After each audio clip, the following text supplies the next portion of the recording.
Olá, meus amigos, que a paz de Jesus esteja com todos nós, esteja nos nossos lares, esteja com os nossos entes queridos e principalmente com aqueles que nós ainda consideramos na condição de nossos inimigos. Nosso tema de hoje, retribuir o mal com o bem, nós vamos encontrar no Evangelho de Mateus a advertência de Jesus, quando ele diz: digo-vos que se a vossa justiça não for mais abundante que a dos escribas e fariseus, não entrareis no reino dos céus. Isso fala-se do nosso padrão de julgamento, de cobrança, de condenação das faltas alheias. Então, quando nós falamos em pagar o mal com o bem, nós estamos nos colocando numa condição superior. Nós estamos na condição de corretivos, corregedores. Estamos nos colocando na condição de credores. Bom, só é credor aquele que já ofereceu algo. E se nós estamos querendo pagar o mal com o bem, se nós estamos recebendo o mal, quem cometeu o mal primeiro? Precisamos refletir nessas questões. E aí nós vamos ver também, na própria obra de Kardec, no Livro dos Espíritos, na questão 630, como se pode distinguir o bem e o mal? Porque nós nos colocamos na condição de ofendidos, de lesados, de superiores. Julgamos, condenamos, ficamos reclamando, feito uma criança berrenta, expondo as nossas feridas e apontando o dedo para aqueles que nós julgamos ter causado as nossas feridas, as nossas dores, os nossos prejuízos. A resposta que o Espírito de Verdade deu a Kardec é a seguinte: o bem é tudo que está de acordo com a lei de Deus, e o mal, tudo que dela se afasta. Assim, fazer o bem é conformar-se à lei de Deus. Fazer o mal é infringir essa lei. E hoje, pelo entendimento que nós temos dos ciclos reencarnatórios, pela compreensão que nós temos da lei de justiça, nós sabemos que ninguém passa por algo que não tenha uma causa anterior. Mesmo que nós nos julguemos imunes, ou que nós venhamos a achar que nós não temos nenhum compromisso com aquele tipo de dor, de aviltamento que a gente tenha sofrido, e a gente vem então a encarar aquilo como uma ofensa, como uma agressão, mas nada acontece sem que haja necessidade ou merecimento. Mas se de tudo alguém usou da sua liberdade de escolha para nos causar prejuízo, para nos lesar, para nos causar um desconforto, e se nós realmente não tivermos necessidade dessa prova, se nós não tivermos merecimento para esse reajuste, mesmo assim cabe a nós compreender a condição enferma desse irmão que fez essa escolha. Então sigamos com as orientações do Livro dos Espíritos na questão 399. Tiramos trechos dela, mas a pergunta é a seguinte: sendo as vicissitudes, ou seja, as durezas, os sofrimentos da vida corporal, ao mesmo tempo uma expiação de erros passados e provações para o futuro, segue-se que, pela natureza dessas mesmas vicissitudes, é possível deduzir-se o gênero da existência anterior? Então, pelos males que estamos sofrendo hoje, pelas pessoas que são atraídas ao nosso ciclo de convivência, e, logicamente, o padrão de comportamento dessas pessoas, podemos olhar aí nesse cenário um reflexo da nossa vida passada ou das nossas vidas passadas? Essa é a pergunta de Kardec. Porque se há um Deus justo, soberanamente amoroso, tudo tem uma causa. E se nós estamos passando por algo ou experimentando algo, justa há de ser essa causa? E a resposta, trecho dela, é o seguinte: muito frequentemente, muito frequentemente, a maioria das vezes, pois cada um é punido pelo erro que cometeu. Então, como nós dissemos no início, na face dessa terra não existem inocentes. No entanto, não se deve tirar daí uma regra absoluta. Partir então da experiência, eu entrar naquela autoflagelação, minha culpa, se mentiram para mim porque eu fui mentiroso no passado, se me desfalcaram o patrimônio porque eu roubei no passado, se alguém desonrou minha família porque eu desestruturei famílias no passado, a resposta dos espíritos é muito frequentemente. E ele segue: as tendências instintivas são um indício seguro. Então, aquilo que a gente traz como tendência dos nossos impulsos, as nossas características de caráter, de moral, pois as provas que o espírito suporta se referem tanto ao futuro quanto ao passado. Porque se nós estamos no momento de teste, de acordo com a nossa conduta frente a esses testes, nós já temos traçado o nosso destino futuro.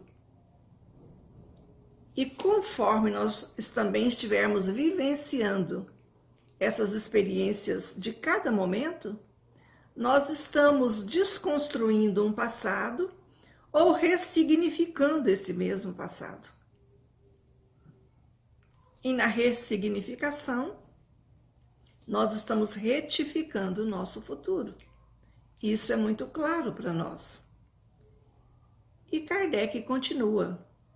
Então, na pergunta 466, ainda do Livro dos Espíritos, porque nós, depois que entendemos a interação de mentes, a influência de uma mente sobre outra, de um grupo de mentes sobre outro grupo de mentes, que nós chamamos de obsessão, fascinação ou possessão, nós também caímos no erro de dizer que nós fomos inspirados por espíritos do mal, por espíritos atrasados, por espíritos infelizes.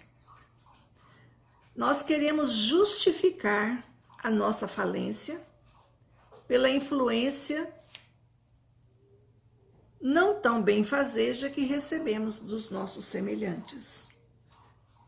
Aí a pergunta 466, Kardec diz: por que Deus permite que espíritos nos incitam ao mal? E aí vem a resposta. Os espíritos imperfeitos são instrumentos destinados a testar a fé e a constância dos homens no bem. São as provas. Porque a gente vai para o mundo espiritual, adquire uma formação, um esclarecimento, dilata a nossa memória em relação às experiências muito anteriores. passa por uma nova preparação e vem novamente para a experiência da carne. E ao mergulharmos aqui, mesmo com todas as promessas que lá fazemos, de aqui aproveitar as oportunidades, nós nos deixamos seduzir pelas nossas lembranças, pelos nossos atavismos, pelos nossos vícios e continuamos então fazendo escolhas equivocadas.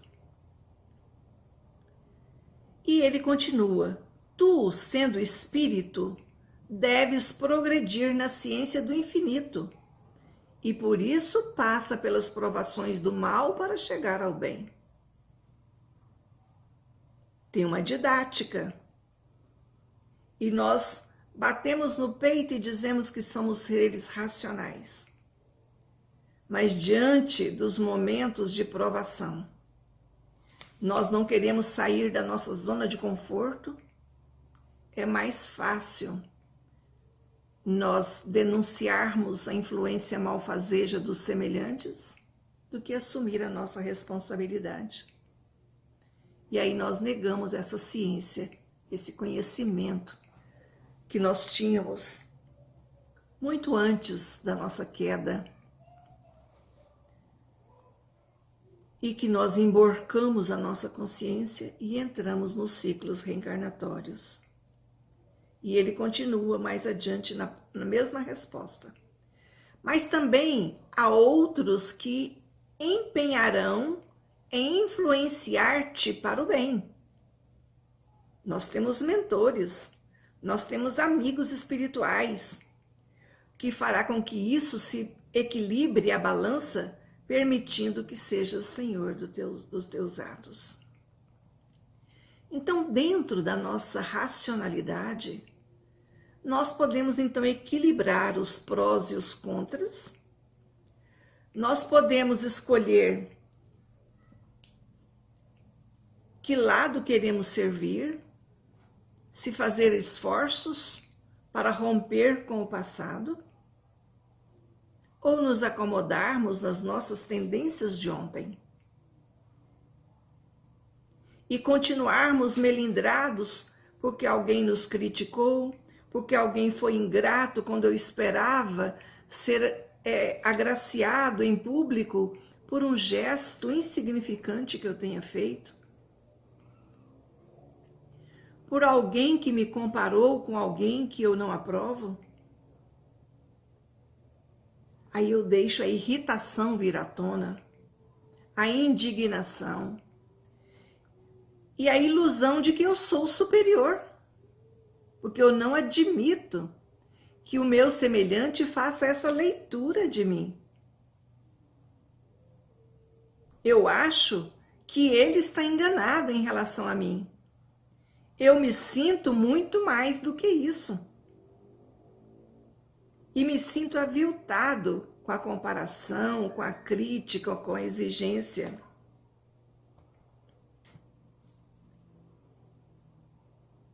E aí a gente continua alimentando essa roda da autopiedade, da autocrítica e também da maledicência ou da intolerância em relação ao nosso semelhante.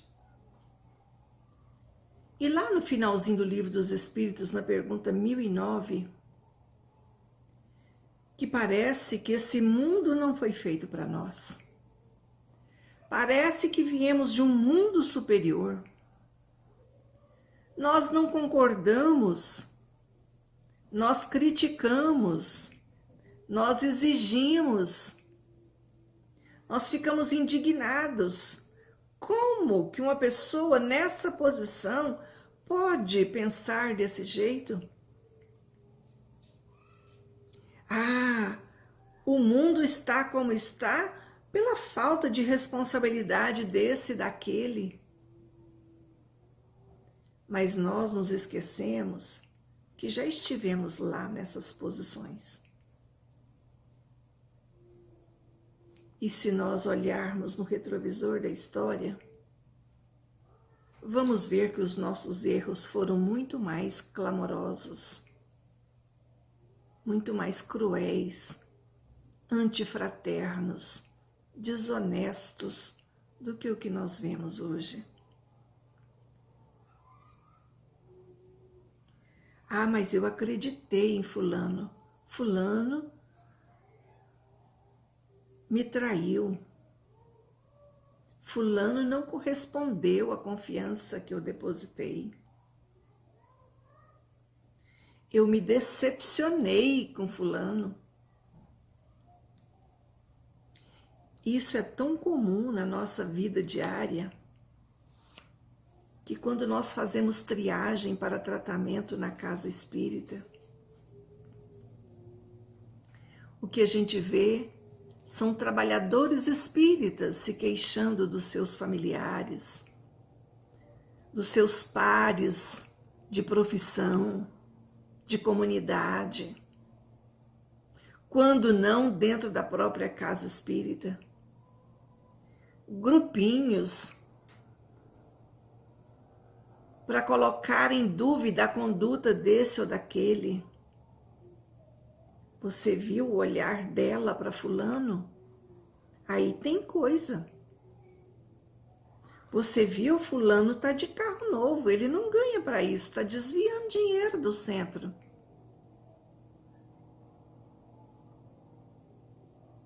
Isso sem falar o que nós fazemos com os nossos governantes e os representantes públicos das nossas instituições. Nos queixamos dos nossos irmãos, dos nossos pais, dos nossos filhos, dos nossos maridos. Nos entregamos ao ciúme. E aí vamos imaginando uma série de contingências e passamos a viver nesse estado paralelo. E quando alguém nos recomenda um tratamento mediúnico, um tratamento à base de caridade, para nós fazermos assistência, nós ficamos todos melindrados. Será que fulano não está vendo a minha dor? O meu sofrimento? Você fala isso porque você tem salário garantido no final do mês. Você não paga aluguel. Porque seu marido está ali, não tem nenhum vício. Porque sua mulher não é doente igual a minha, que vive de médico em médico. Seu filho está na faculdade, não escolheu a dependência química. Você nunca foi numa delegacia tirar seu filho de lá.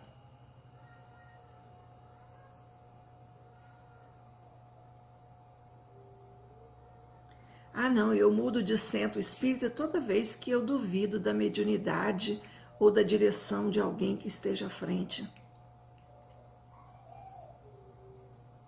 Mas quantas bênçãos nós recebemos quando nós integramos uma caravana de serviço? Quantos livramentos a espiritualidade promove? Quanta atenção para a nossa família, para as nossas necessidades básicas que a espiritualidade promove.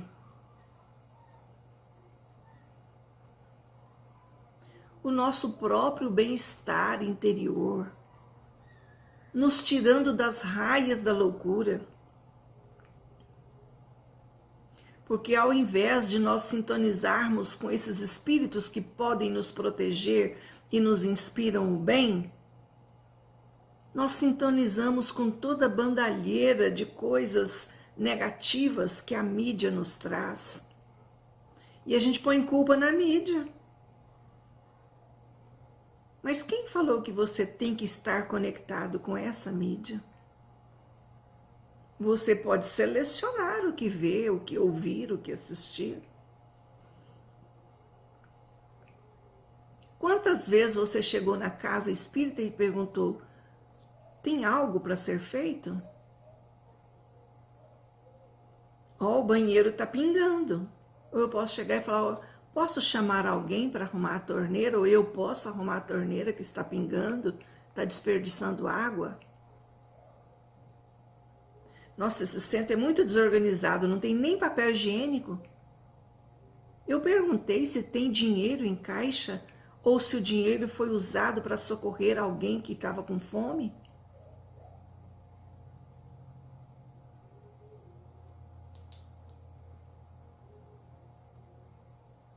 Então nós temos sempre o olhar de censura, aquilo que Jesus diz, nós temos uma trave nos nossos olhos e queremos tirar o cisco do olho alheio. E essa trava chama-se ignorância. Essa ignorância não é da falta de conhecimento, é o estado de inconsciência que nós assumimos perante o conhecimento das nossas potencialidades divinas. É a nossa falta de comprometimento com o papel do que viemos fazer aqui. De que maneira eu posso contribuir? Só que primeiro eu tenho que olhar para mim. Eu tenho que contribuir com o meu estado. Eu tenho que entrar numa condição positiva. Então, primeiro eu tenho que fazer um tratamento de desobsessão. Eu tenho que entrar num estudo. Eu tenho que compreender qual é o estado atual da minha condição vibratória. As emanações que eu tenho no momento através das minhas palavras e dos meus gestos, que indicam a condição da minha saúde emocional e espiritual. Então nós podemos fazer um inventário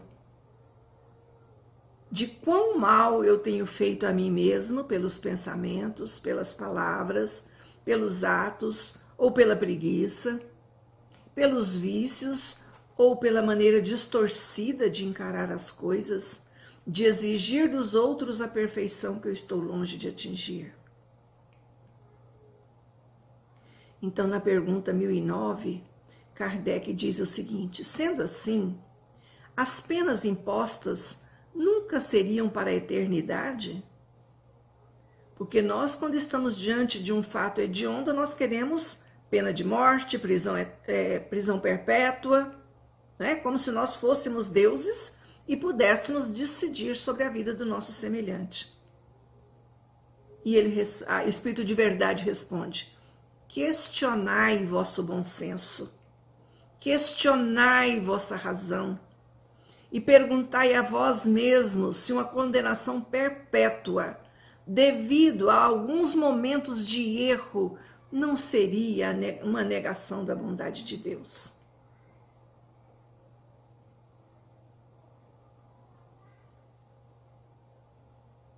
Não seria a negação da bondade de Deus? Que basta bater uma dificuldade na nossa porta, que nós imploramos pela misericórdia divina. E como Deus é justo, porém o homem não compreende a sua justiça, apesar de clamar por ela. E os espíritos continuam: mas a justiça não exclui a bondade. Nós queremos exercer a justiça cruel das leis antigas de Italião, de Moisés. Estamos esquecendo que Jesus é o nosso mestre, que Jesus é o caminho, que Jesus veio nos trazer exatamente a bondade da justiça divina.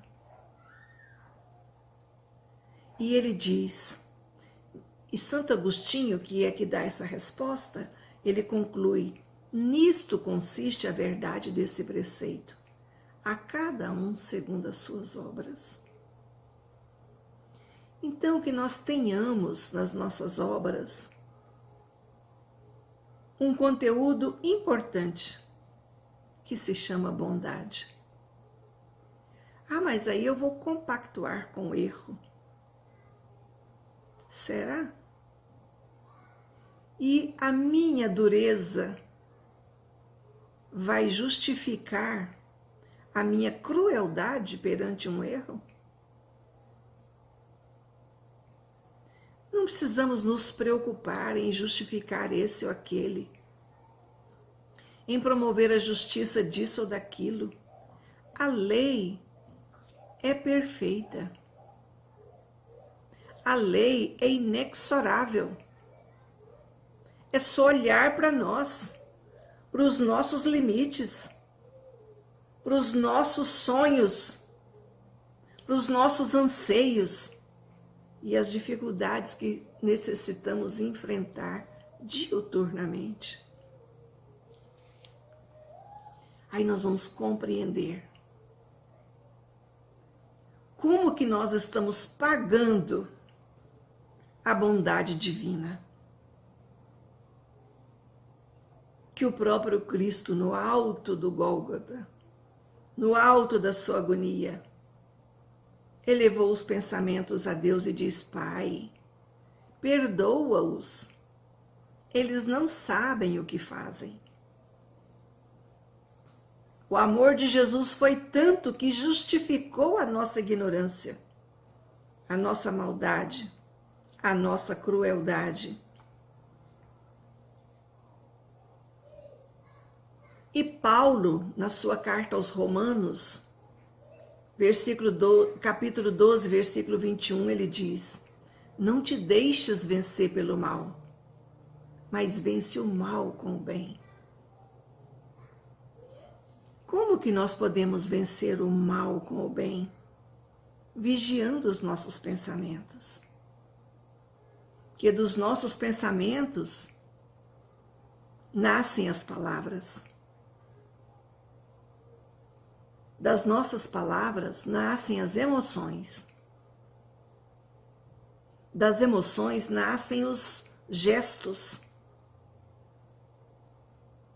Ou de brandura, ou de rigidez. E dos nossos hábitos, nós construímos o nosso destino. Então, todos nós somos autores da nossa trajetória.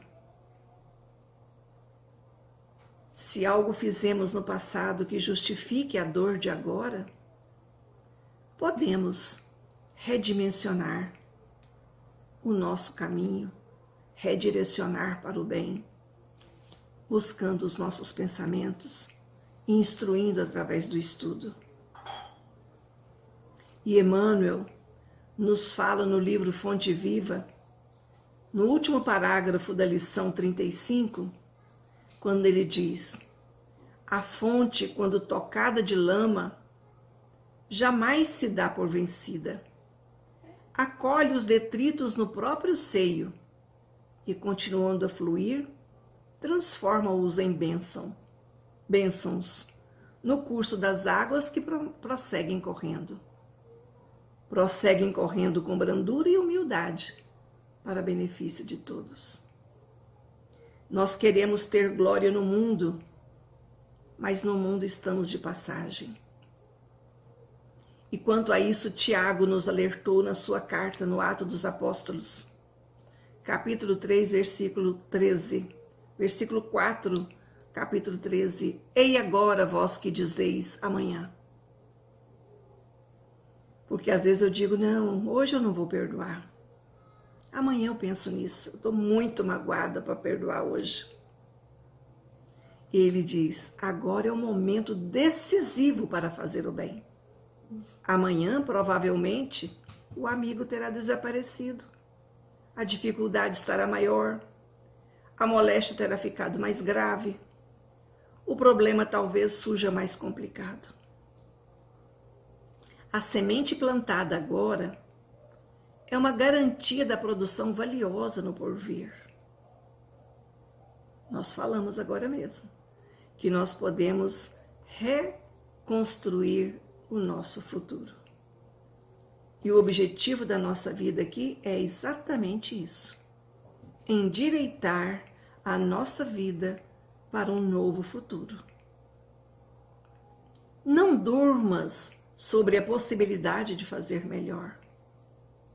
É o famoso não deixe para amanhã o que você pode fazer hoje.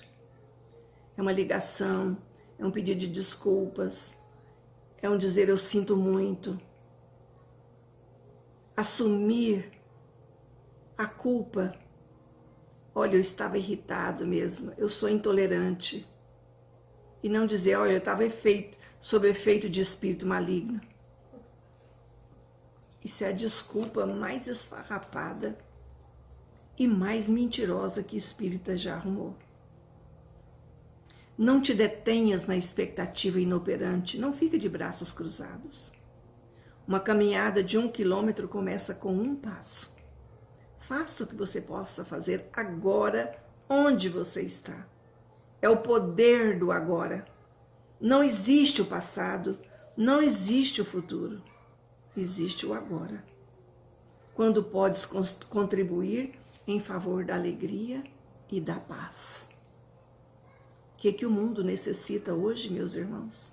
Alegria e paz. Estamos aí assistindo uma terrível onda de suicídio, de depressão. As pessoas se queixando porque tem que ficar em casa, convivendo com os seus pares, quando não se toleram. Nós vivemos bem com o que está lá na rua, com o que nos vê de vez em quando. Mas quem nos conhece é quem partilha conosco o dia a dia. E nós nos queixamos tanto que nós esquecemos o bem que temos de um abrigo seguro, o teto, o corpo que ainda estamos usufruindo, a família, a oportunidade bendita do Consolador prometido que nos sinaliza com esperança. E ainda no livro Estude Viva, na lição 33, Emmanuel nos diz: a ciência do perdão, todavia, tão indispensável ao equilíbrio, quanto o ar é imprescindível à existência, começa na compreensão e na bondade, perante os diminutos pesares do mundo íntimo. É que nós queremos transformar uma alfinetada num golpe. E nós esquecemos o quanto golpeamos o nosso semelhante. Que tipo de energias trazemos para dentro da nossa casa? Que tipo de condição vibratória levamos para a casa espírita? Onde devemos formar fileira no socorro à dor, à incompreensão, atendimento às necessidades do semelhante. E ele continua: nos domínios da alma, todas as conquistas do ser, no rumo da sublimação, pedem harmonia com ação persistente para que se preservem. Serenidade é constância operosa. Muitas vezes nós achamos também que agir é sair fazendo estardalhaço. E a gente esquece da serenidade, da temperança. E ele continua: esperança é ideal com serviço. E todos nós necessitamos ajustar a resignação no lugar certo. Pensemos nisso. Vamos esvaziar esse ego que tem tanta necessidade de ser importante. Vamos tirar de nós essa ilusão do brilho, do sucesso aparente, porque o que nós temos, na verdade, é apenas o hoje. E se algo ou alguém nos incomoda nesse hoje, possamos apenas dizer: não foi nada, está tudo bem. Mas se eu fiz algo que machucou alguém, eu possa dizer: me desculpe, sinto muito. Que Jesus nos abençoe. Tenhamos todos muita paz. Graças a Deus.